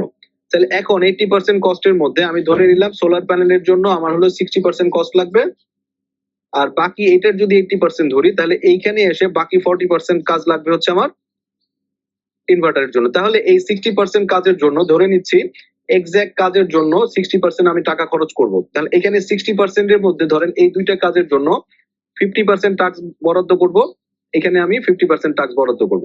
তো এইটা থেকে আমার সুবিধাটা হলো, ধরে নেন আমি যখন এই দুইটা কাজ কমপ্লিট করে ফেলবো, এই দুইটা কাজ যখন আমি কমপ্লিট করে ফেলবো তখন কিন্তু আমি বুঝতে পারবো যে আমার যদি এখানে 60% কাজের বরাদ্দ থাকে তাহলে কিন্তু এই কাজ কমপ্লিট হয়ে যাওয়া মানে হচ্ছে আমার 60% কাজ কমপ্লিট হয়ে গেছে।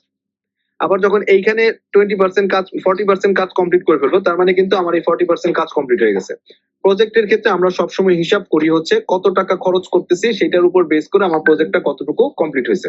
সো এই হিসাবটা রাখার জন্য এবং কাজের স্পেসিফিক করার জন্য যখন আপনাকে আমি বলবো যে আমি 1.2 কাজটা করতেছি, এটাকে বলতেছে ওয়ার্ক ব্রেকডাউন স্ট্রাকচার, এবং এইগুলাকে বলতেছি ডাব্লিউবিএস আইডি। প্রত্যেকটা আইডি কে বলি হচ্ছে ডাব্লিউবিএস আইডি, দেখেন ইউনিক আইডি প্রত্যেকটা, এবং এটাকে বলতেছি ডাব্লিউবিএস আইডি। সো আমরা যখন কাজ করব এই কাজগুলোকে আমরা ওয়ার্ক ব্রেকডাউন স্ট্রাকচার অনুযায়ী একদম লোয়েস্ট লেভেল যেটা আছে সেটাকে আমরা বলি ওয়ার্ক প্যাকেজ। ওয়ার্ক প্যাকেজের মধ্যে কি থাকে, শিডিউল এবং টাস্ক থাকে, মানে এই কাজটা করতে ঠিক কতদিন সময় লাগবে, কত টাকা লাগবে। কিন্তু এই জায়গাটার মধ্যে শুধু আমার টাকার হিসাবটা থাকবে, কিন্তু এক্সাক্ট সময়টা আমি বের করতে পারবো না। এখানেও একই জিনিস, এখানে শুধুমাত্র আমার টাকার খরচটা আমার থাকবে কিন্তু আমি এক্সাক্ট হিসাবটা বের করতে পারবো না। সো ওয়ার্ক প্যাকেজ হলো সেটাই যেটার মধ্যে আমি টাকা এবং কতটুকু সময় লাগবে সেটা বের করতে পারবো। সো আমরা সেই পর্যন্ত কাজটাকে ভাঙবো যতক্ষণ পর্যন্ত কতটুকু সময় লাগবে এবং কতটুকু টাকা লাগবে সেটা বের করতে পারবো, সেই পর্যন্ত কাজটাকে ভাগ করবো এবং প্রত্যেকটার জন্য একটা ইউনিক আইডি দিব। এইটা এই সিকোয়েন্স অনুযায়ী আমি যখন আমার প্রজেক্টের রিকোয়ারমেন্ট অথবা স্কোপ গুলাকে ভাগ করে নিব সেটাকে আমরা বলতেছি হলো ওয়ার্ক ব্রেকডাউন স্ট্রাকচার। এখন এইখানে যে পার্ট গুলো আছে এই পার্ট গুলো কোত্থেকে আসবে, দেখেন এই যে সাব পার্ট গুলো এগুলো কিন্তু আসবে হলো আমি যে রিকোয়ারমেন্ট গুলো সাজিয়েছি অথবা যে রিকোয়ারমেন্ট গুলো আমি পেলাম, রিকোয়ারমেন্ট ডকুমেন্ট গুলা, এই রিকোয়ারমেন্ট গুলা কিন্তু এই জায়গাতে একটার সাথে একটা বসে যাবে। কারণ কি, ধরেন এই কাজটা করার জন্য যতগুলা স্টেক হোল্ডার আছে সবার সাথে আলাপ করে দেখা গেল যে এখানে 10টা কাজ আছে, কোত্থেকে পাবো, এই রিকোয়ারমেন্ট ডকুমেন্টস গুলো থেকে পাবো। আবার দেখা গেল এই কাজটা করার জন্য এই কাজটা যখন আমি করব তখন এই দুইটা কাজ লাগবে, এই দুইটা কাজ কোত্থেকে পাবো, দেখা গেল এই দুইটার জন্য আমি আবার রিকোয়ারমেন্ট ডকুমেন্ট সাজাবো। তো ওভারঅল রিকোয়ারমেন্ট ডকুমেন্টটা কিন্তু মেজর আইটেম, যে আইটেমের মাধ্যমে আমি আমার এই কাজগুলোকে ভাগ করে ছোট ছোট আকারে নিয়ে আসতে পারবো এবং প্রত্যেকটা টাস্কের জন্য ভাগ করে দিতে পারবো। সো এটাকে আমরা বলতেছি ক্রিয়েট ওয়ার্ক ব্রেকডাউন স্ট্রাকচার অথবা ডাব্লিউবিএস।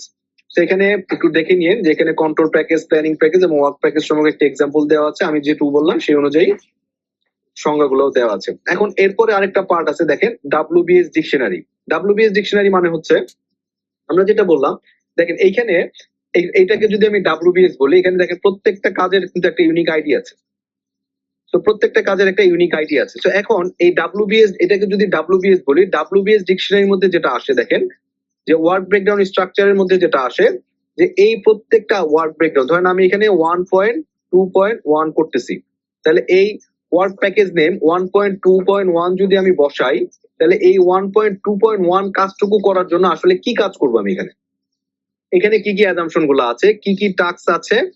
ধরেন মাইলস্টোন মানে কি, ধরেন আমি যদি সোলার প্যানেলটা বসাতে চাই তাহলে সোলার প্যানেলের মধ্যে 3টা ভাগ করতে পারি, যে আমাকে এখানে সোলার সাপ্লাই দিতে হবে 10 দিনের মধ্যে, সোলারটা বসাতে হবে 5 দিনের মধ্যে, টেস্টিংটা করে দিতে হবে হচ্ছে বাকি 5 দিনের মধ্যে। তার মানে টোটাল যদি আমি বলি টাস্কটা করতে আমার লাগবে হচ্ছে 20 ডেজ। তার মানে দেখেন আমি ইন্ডিভিজুয়াল 1.2.1, তার মানে আমি যদি এই জায়গাতে যাই, ধরেন এইখানে এই 1.2.1 যে কাজটা আছে এই কাজটা একটা নাম্বার, এই নাম্বারের ডিটেইলসটা থাকবে হচ্ছে ওয়ার্ক ব্রেকডাউন স্ট্রাকচারে।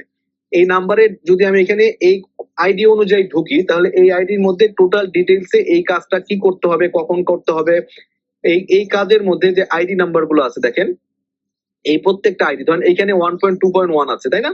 তাহলে দেখেন আমরা যদি চিন্তা করি এটা 1.2 যদি হয়, 1.2 এর মধ্যে কিন্তু আবার দুটো সাব আইডি আছে। তো আমি যদি এটাকে 1.2 বলি, তাহলে এটার দুটো সাব আইডি থাকলো। যদি এখানে 1.1 বলি, তাহলে এখানে কিন্তু আবার 5টা সাব আইডি থাকলো। তার মানে আপনি যখন ওয়ার্ক ব্রেকডাউন স্ট্রাকচার করবেন, তার মানে কিন্তু আপনার এই সিকোয়েন্স অনুযায়ী দেখেন, এই সিকোয়েন্স অনুযায়ী পুরো টাস্কটা, তার মানে আপনি যখন এই সিকোয়েন্স অনুযায়ী পুরো টাস্কটা করবেন, তখন কিন্তু আপনার আর কোনো কনফিউশন থাকবে না যে এখানে আমি কি কাজ করব, রিসোর্স কি কি লাগবে, একটা যদি লেবার এঙ্গেজ করি কত ঘন্টা লাগবে, কত টাকা খরচ হবে, এখানে যদি সোলার প্যানেলের জন্য অথবা কোনো ম্যাটেরিয়াল কনজাম্পশন হয় তাহলে কতটুকু ইউনিট লাগবে, কত টাকা খরচ হবে। যেমন আপনি এখানে হয়তো একটা লোক এঙ্গেজ করলেন, ইলেকট্রিশিয়ান, তাকে 5 ঘন্টা কাজ করাবেন, কত টাকা খরচ হবে, আপনি সে হয়তো 500 মিটার কেবল টেনে দিবে আপনার এখানে, 500 মিটার কেবলকে সোলার প্যানেল টেনে দিবে, তাহলে পার মিটারের কস্ট কত, তাহলে ওভারঅল আপনি লেবার এবং ম্যাটেরিয়াল কস্ট কিন্তু এখান থেকে পেয়ে গেলেন। তাহলে এই এই সিস্টেমটার মাধ্যমে আপনি কিন্তু ওভারঅল পাইলেন যে আসলে ওভারঅল খরচটা কত হবে। যে এই কাজটা যখন আমি করব, এই কাজটা করতে গেলে তখন আমার এই জায়গাটাতে টোটাল কতটুকু খরচ হবে, কয়টা ম্যান পাওয়ার লাগবে, কত ঘন্টা তাদেরকে কাজ করতে, এবং তাদের জন্য আপনার কত খরচ হবে। তো এইখান থেকে কিন্তু আমি ক্লিয়ারলি বুঝতে পারলাম যে আসলে একটা আইডির এগেনস্টে কি কাজ করতে হবে, এই কাজটা ক্লোজ করার জন্য কি কি টার্গেট আছে, কত দিনের মধ্যে শেষ করতে হবে, এই কাজটা করার জন্য কয়জন লেবার লাগবে, কি কি ম্যাটেরিয়াল লাগবে, প্রত্যেকটা ইন্ডিভিজুয়াল আইটেম কিন্তু আমার এই ওয়ার্ক ব্রেকডাউন স্ট্রাকচারের মধ্যে, ডিকশনারির মধ্যে চলে আসলো।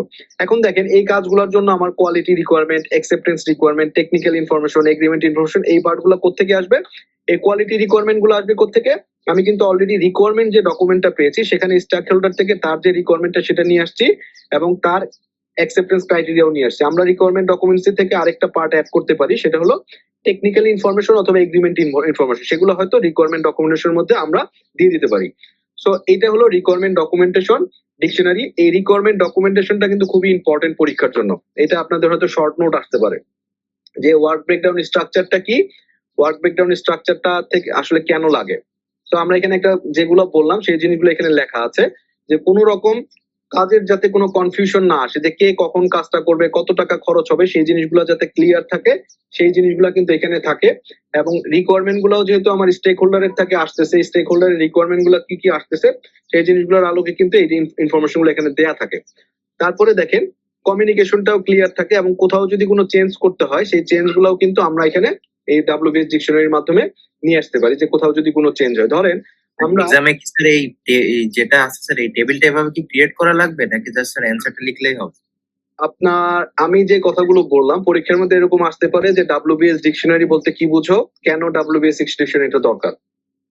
ঠিক আছে, যদি মনে করেন ছোট একটা দামি টেমপ্লেট দিতে পারেন কোনো সমস্যা নাই। আর যদি মনে করেন যে না আপনি 4-5টা লাইন লিখে জিনিসটা বোঝাতে পারবেন যে ডাব্লিউবিএস ডিকশনারিটা কি এবং কেন দরকার, এইখানে আমরা যেগুলো বলেছি যা বললাম সেই জিনিসগুলো কেন দরকার সেটা যদি আপনি বোঝাতে পারেন, না টেমপ্লেট না দিলেও হবে। স্যার টাইপ অফ রিকোয়ারমেন্টে যেটা পড়ালেন স্যার, ওটার পরে একটা টেবিল দেখাইছিলেন না, মানে ওই যে কি কি ক্রাইটেরিয়া, ওই যে 1 2 3 এভাবে ক্যাটাগরাইজ করে ইয়ে করতে এটা হবে। জি স্যার।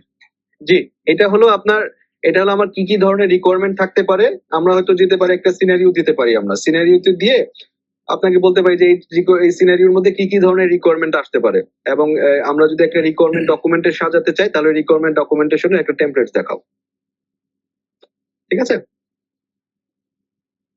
জি স্যার। স্যার আমাদের ক্লাসটা 8-9 মিনিটের ভিতরে শেষ হয়ে যাবে। জি, শেষ হয়ে যাবে। আমরা মোটামুটি যা ছিল সব শেষ।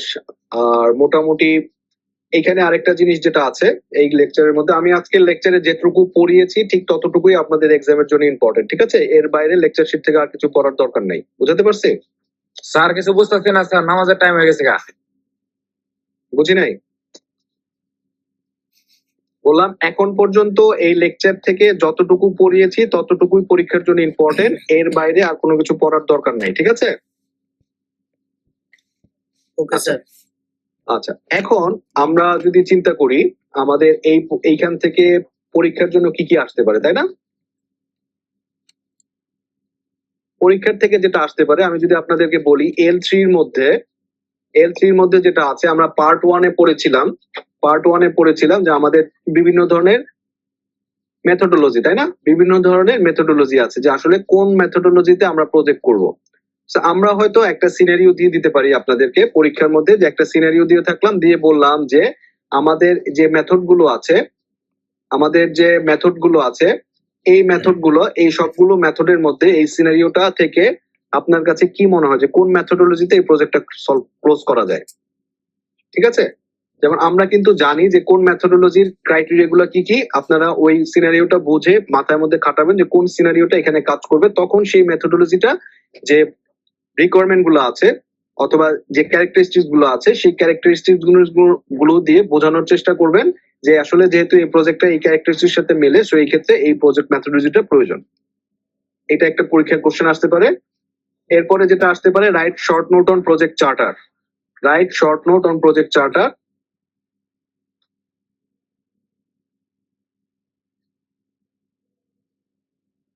এখান থেকে যেটা আসতে পারে সেটা হলো বিভিন্ন টাইপের যে রিকোয়ারমেন্ট গুলো আছে, কি কি টাইপের রিকোয়ারমেন্ট গুলো আছে, কি কি ধরনের রিকোয়ারমেন্ট গুলো আছে, এবং একটা রিকোয়ারমেন্ট ডকুমেন্টেশনের টেমপ্লেট কেমন হওয়া উচিত।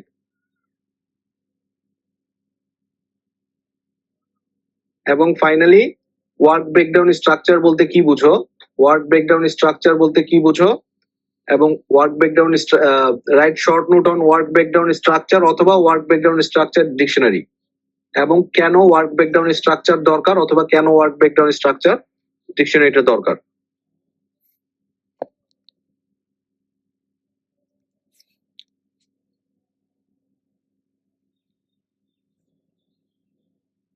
ঠিক আছে, সো এইখানে আরেকটা জিনিস হলো, এটা গেল। আরেকটা জিনিস যেটা ইম্পর্টেন্ট আসতে পারে পরীক্ষার মধ্যে, সেটা হলো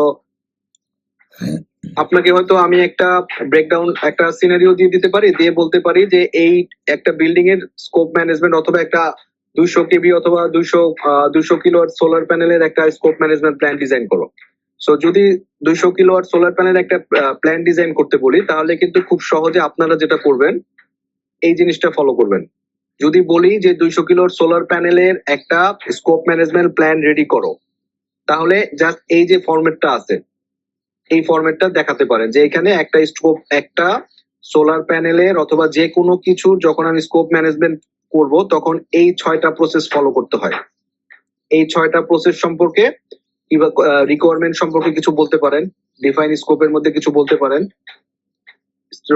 ক্রিয়েট ব্রেকডাউন সম্পর্কে বলতে পারেন। এখানে জাস্ট 2-1 লাইন করে আপনি যেটুকু বোঝেন সেটা একটু। এই মেইন কাজ হলো, যদি আপনাকে স্কোপ ম্যানেজমেন্ট প্ল্যান করতে বলি তাহলে আমরা এখানে যে 6টা প্রসেস আছে সেই 6টা প্রসেসের নাম লিখবেন। নাম লিখে প্রত্যেকটা প্রসেস সম্পর্কে আমরা এতক্ষণ ধরে যে কথাগুলো বললাম 1-2 লাইনে ক্লিয়ার করবেন যে এই প্রজেক্টটা, আপনাকে যে প্রজেক্টটা দেওয়া হচ্ছে সেই প্রজেক্টটার সাথে এই জিনিসগুলো কিভাবে লিঙ্ক আপ হতে পারে। ঠিক আছে,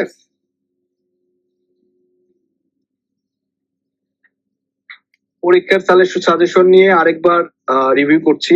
আমাদের ক্লাসে আজকে যারা অ্যাটেন্ড করেছেন, পরীক্ষা দেন না এরকম কেউ আছেন?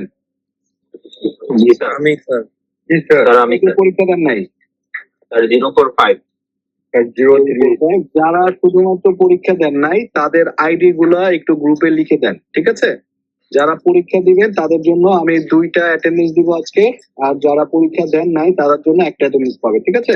তো যারা পরীক্ষা দেন নাই শুধু তাদের আইডিটা লিখেন, তাদের একটা অ্যাটেন্ডেন্স দিব আমি। আচ্ছা, আরেকটা জিনিস, পরীক্ষা নিয়ে আর কারো কোনো কোশ্চেন আছে? জি স্যার। বলেন। স্যার এই যে চার্টার স্যার বললেন না স্যার, একটা সিনারিও দিবেন, সিনারিও থেকে স্যার 6টা পয়েন্ট মানে কিভাবে স্যার কানেক্টেড ওটা লিখতে হবে। জি স্যার তাহলে কি শুধুমাত্র স্যার ওই সিনারিও থেকে 6টা পয়েন্ট মানে ছোট করে শর্ট নোট লিখলে হবে নাকি স্যার? আরো যে অনেক কিছু স্যার ওই যে বললেন না অনেক কি আমি আপনাকে একটা টেমপ্লেট দেখাচ্ছি। হ্যাঁ, আমার একটা টেমপ্লেট আছে, এই টেমপ্লেটটা অলরেডি শেয়ার করেছি আপনাদের গ্রুপে। যে ধরেন এটা একটা 500 কিলোওয়াট সোলার প্যানেলের আমরা একটা স্কোপ ম্যানেজমেন্ট প্ল্যান করতে চাই। সো স্কোপ ম্যানেজমেন্ট প্ল্যান যদি করতে চাই, এইখান থেকে জাস্ট শুধুমাত্র এখান থেকে আপনি ডাইরেক্ট এসে চলে আসবেন। এই প্রজেক্ট স্কোপ ম্যানেজমেন্ট যে প্ল্যান আছে 3.0, তো খেয়াল করেন 3.0 তে চলে আসবেন। 3.0 তে চলে এসে দেখেন এখানে কি আছে। প্রথম পার্ট হলো কিভাবে প্ল্যান করব, কিভাবে রিকোয়ারমেন্ট গুলা কালেক্ট করব, কিভাবে রিকোয়ারমেন্ট গুলা কালেক্ট করব, কিভাবে ডিফাইন করব, কিভাবে ওয়ার্ক ব্রেকডাউন স্ট্রাকচার করব, কিভাবে ভ্যালিডেটিং করব, কিভাবে কন্ট্রোল করব। এই 3.1 থেকে দেখেন যদি কোনো পরীক্ষার মধ্যে আসে 250 কিলোওয়াট সোলার প্যানেলের স্কোপ ম্যানেজমেন্ট প্ল্যানটা করো, তাহলে এইখানে এই 3.1 থেকে 3.6 এ যা আছে এই 3.1 থেকে 3.6 টাকে একটা এক্সাম্পল হিসেবে আপনারা স্টাডি করতে পারেন যাতে পরীক্ষার আনসারটা দিতে পারেন।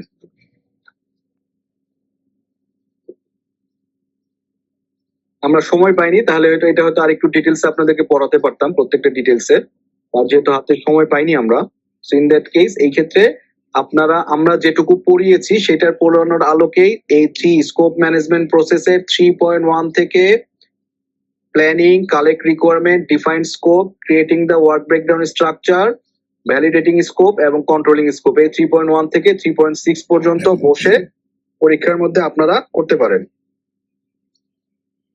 এটি পিডিএফ এর অংশ নাকি বইয়ের অংশ? কোনটা? এটা পিডিএফ এর পার্ট। এটা চেয়েছিলাম আপনাদেরকে আমি ডিটেলসে ব্রিফ করব যে কিভাবে একটা ওভারঅল প্রজেক্টের, রিয়েল লাইফ প্রজেক্টের কাজ করতে হয়, কিন্তু যেহেতু সময় পাইনি হয়তো আমি আপনাকে ব্রিফ করতে পারছি না আসলে। ঠিক আছে, এটা নিয়ে কারো কোনো কোশ্চেন আছে? আর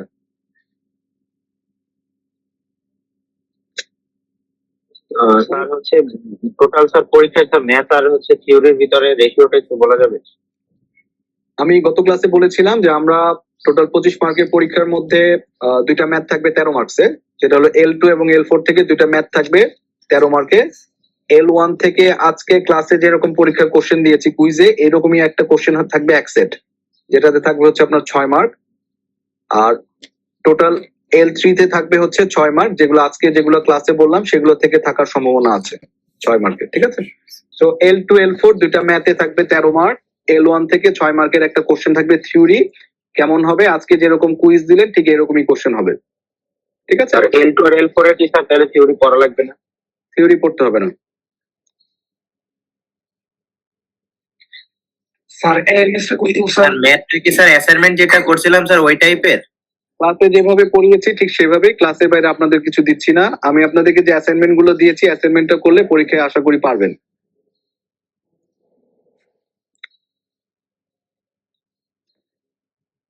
আর কারো কোনো কোশ্চেন? আমাদের ক্লাসটা হয়তো শেষ হয়ে যাচ্ছে, কারো কোনো কোশ্চেন থাকলে হোয়াটসঅ্যাপ গ্রুপে লিখতে পারেন, আমরা হয়তো পরে আলাপ করতে পারি। ক্লাসটা শেষ হয়ে যাচ্ছে, এখন টাইম শেষ আমাদের। আর যারা ক্লাসে ভালো থাকেন, বেস্ট অফ লাক পরীক্ষার জন্য। Sir attendance